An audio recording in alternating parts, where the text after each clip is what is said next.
एक जमाने की बात है। एक खूबसूरत गांव में आयशा नाम की एक नन्ही बच्ची रहती थी। आयशा को रात के वक्त आसमान पर चमकता हुआ चांद बहुत पसंद था। वो हर रात अपनी खिड़की से चांद को देखा करती और सोचती कि काश वो चांद के करीब जा सकती।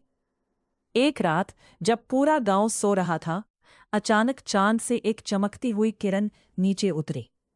उस किरण में एक नन्ही सी परी बैठी थी। परी ने मुस्कुराकर कहा, आयशा, क्या तुम मेरे साथ चांद की सैर करना चाहोगी? आयशा खुशी से उछल पड़ी।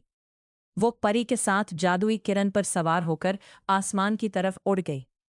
रास्ते में उन्होंने चमकते सितारे, रंग बरंगे बादल और सनहरी ततियां देखीं। जब वो चांद पर पहुंचे तो आयशा हैरान रह गई। वहां चांदी जैसे दरख्त थे, मोतियों के फूल खिले हुए थे और नन्हे नन्हे खरगोश खेल रहे थे।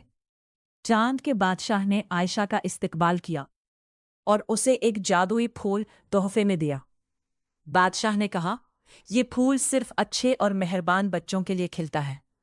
जब भी तुम किसी की मदद करोगी, इसमें एक नया फूल खिल जाएगा। आयशा ने वादा किया कि वो हमेशा दूसरों की मदद करेगी।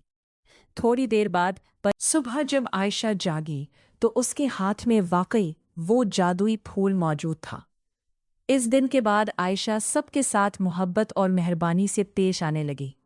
हैरत की बात यह थी कि उसके जादुई फूल में हर रोज एक नया फूल खिल जाता था।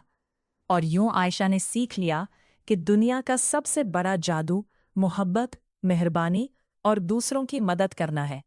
सबक: जो दूसरों के लिए अच्छा करता है, खुशियां खुद उसके पास आ जाती हैं। दोस्तों, अगर आपको ये कहानी अच्छी लगी हो तो लाइक, सब्सक्राइब एंड शेयर करना मत भूलें।